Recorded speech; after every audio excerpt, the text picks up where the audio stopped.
Declaration of Independence, a transcription. Note, the following text is a transcription of the stone engraving of the parchment Declaration of Independence, the document on display in the rotunda at the National Archives Museum. In Congress, July 4, 1776, the unanimous declaration of the 13 United States of America, when in the course of human events, it becomes necessary for one people to dissolve the political bands which have connected them with another, and to assume among the powers of the earth the separate and equal station to which the laws of nature and of nature's God entitle them. A decent respect to the opinions of mankind requires that they should declare the causes which impel them to the separation.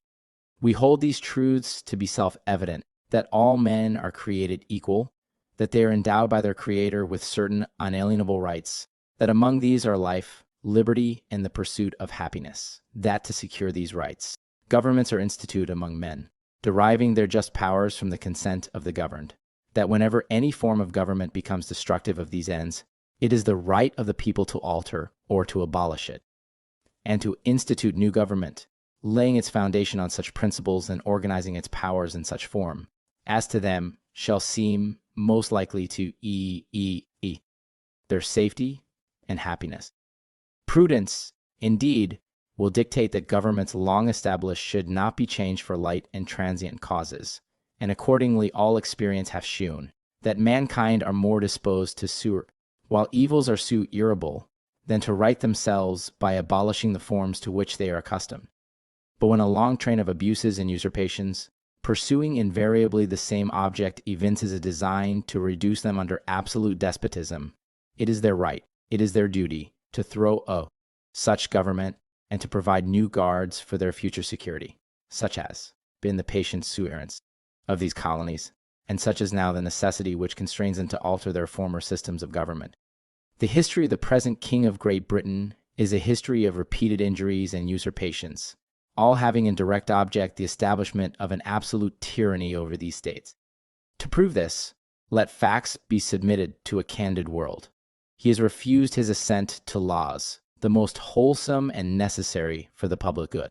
He has forbidden his governors to pass laws of immediate and pressing importance, unless suspended in their operation till his assent should be obtained, and when so suspended, he has utterly neglected to attend to them.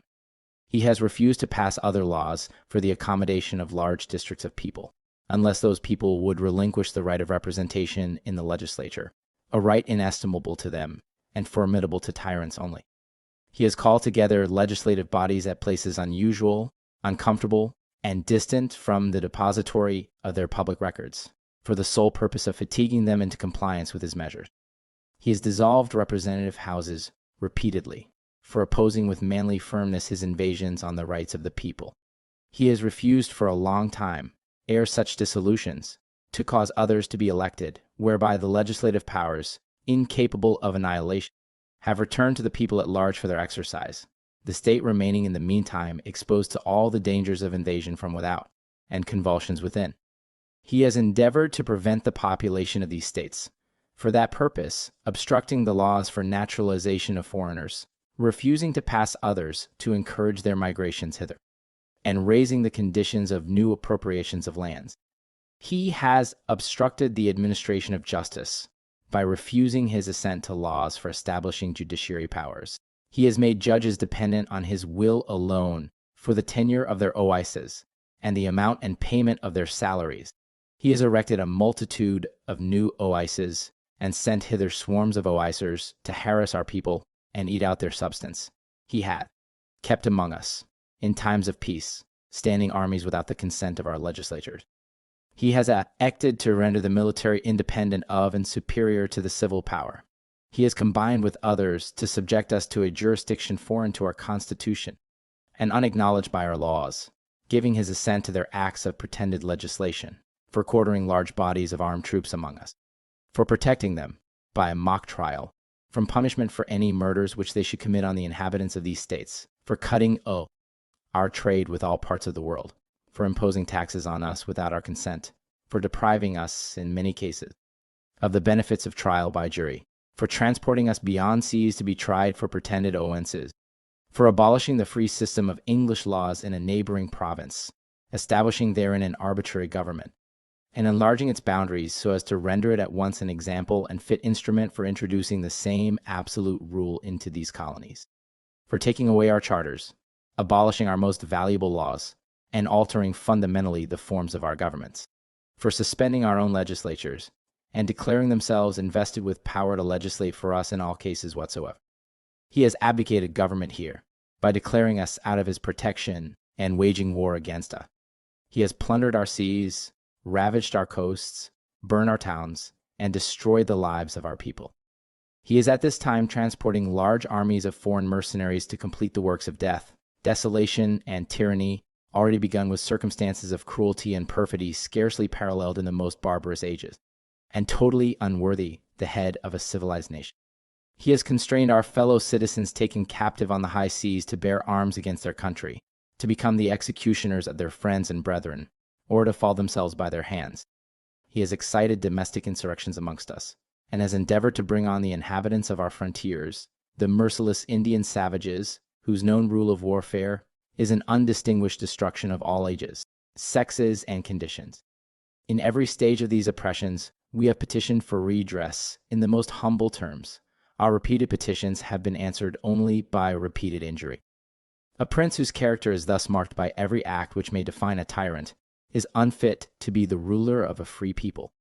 Nor have we been wanting in attentions to our British brethren. We have warned them from time to time of attempts by their legislature to extend an unwarrantable jurisdiction over us. We have reminded them of the circumstances of our emigration and settlement here. We have appealed to their native justice and magnanimity, and we have conjured them by the ties of our common kindred to disavow these usurpations, which would inevitably interrupt our connections and correspondence. They too have been deaf to the voice of justice and of consanguinity.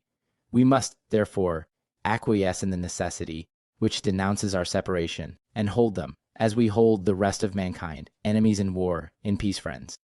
We, therefore, the representatives of the United States of America, in General Congress, assembled, appealing to the Supreme Judge of the world for the rectitude of our intentions, do, in the name and by authority of the good people of these colonies, solemnly publish and declare that these united colonies are, and of right ought to be free and independent states, that they are absolved from all allegiance to the British Crown, and that all political connection between them and the state of Great Britain is and ought to be totally dissolved, and that as free and independent states, they have full power to levy war, conclude peace, contract alliances, establish commerce, and to do all other acts and things which independent states may have right to.